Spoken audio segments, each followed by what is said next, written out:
Me pitäisi päättää, mitä me tehdään talolle. Luitko ollenkaan sitä perukirjoitusta? Tuossa on isä ja äidin metsä ainakin joku 100 hehtaaria.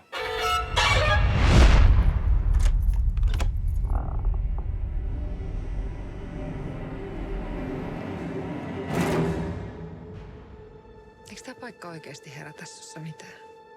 Mä muista oikein mitään. Mä en ole ikinä nähnyt mitään tällaista. Ikään kuin olisi kuollut tiettynä vuosina ja silti jatkanut kasvamista. Onko sellainen mahdollista? Ei.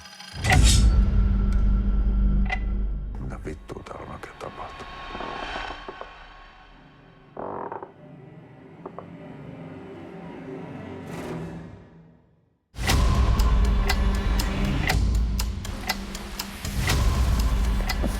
Me hoidetaan tää talohomma nyt kuntoon ja sillä selvä. Ei tää on mulle mikään terapiareissu.